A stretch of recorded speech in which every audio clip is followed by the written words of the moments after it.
Assalamualaikum warahmatullahi wabarakatuh. Perkenalkan, nama saya Inang Budi Lestari dari kelas TI 21 C1 dengan NIM 3121100607. Pada pertemuan 2 kali ini saya akan membahas mengenai sistem kendali. Sebelumnya saya mau mengucapkan terima kasih kepada Bapak Asep Arwan Sulaiman STMkom selaku dosen mata kuliah Cyber Physical System. Next. Selanjutnya ada sistem kendali open loop. Berikut ini adalah contoh sistem kendali tanpa umpan balik. Keadaan dari sistem fisik tidak dimasukkan lagi ke komputasi. Gambarnya tuh, bisa dilihat sendiri. Berikut penjelasannya yaitu sistem ini dapat berfungsi baik jika berlaku fisikal diketahui dengan baik dan tidak ada penggangguan dari luar. Menurut definisi CBS, sistem ini tidak termasuk dalam CBS. Sistem ini masih termasuk sistem embedded karena ada elemen komputasi di dalamnya. Kemudian ada sistem monitoring. Ada juga sistem embedded yang tidak punya output, input, namun hanya mengolah sinyal keluaran dari suatu benda fisik. Contohnya adalah pada alat pengukur dan perekam data. Alat ini hanya mengukur besaran fisik suatu benda, kemudian mencatat, menganalisis, mengirim ke tempat lain atau menampilkan besaran tersebut. Contohnya misalnya IoT.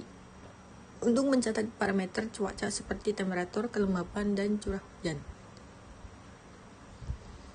Menurut definisi CBS di atas, sistem monitoring ini tidak termasuk dalam CBS. Sistem ini masih termasuk sistem embedded karena ada elemen komputasi di dalamnya. Selanjutnya ada algoritma Cyber Physical System.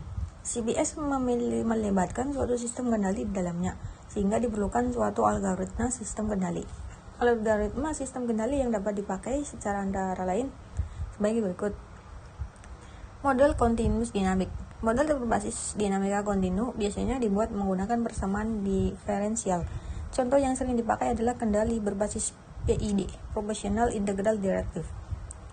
Model discrete dinamis, yaitu model yang berbasis dinamika sistem discrete event.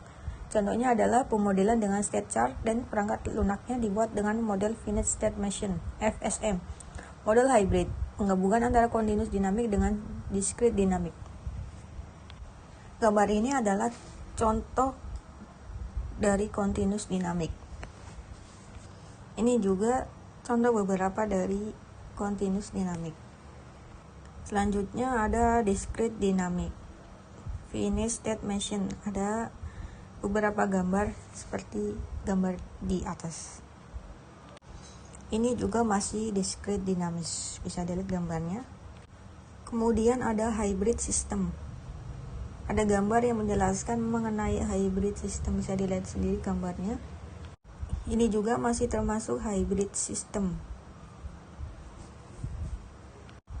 Untuk lebih jelasnya mengenai pemaparan materi di atas, saya sarankan bisa membaca e-book atau jurnal pada link berikut. Jadi kesimpulannya adalah bahwa Cyber Physical System adalah sistem yang terdiri dari subsistem fisik, komputasi, dan jaringan komunikasi. Pada sistem embedded, suatu mikroprosesor atau pengolah informasi lainnya dihubungkan dengan suatu sistem fisik. Keadaan dari sistem fisik dibaca oleh mikroprosesor. Kemudian program di mikroprosesor mengatur sistem fisik. Pada sistem yang sederhana, kombinasi ini dapat diprogram dengan mudah. Namun pada sistem yang lebih kompleks, interaksi antara komputasi dan fisik ini cukup rumit.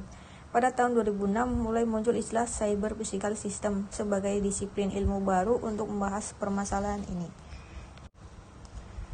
Baik, saat ini sudah sampai di penghujung pemateri ini. Sebelumnya saya mau mengucapkan terima kasih.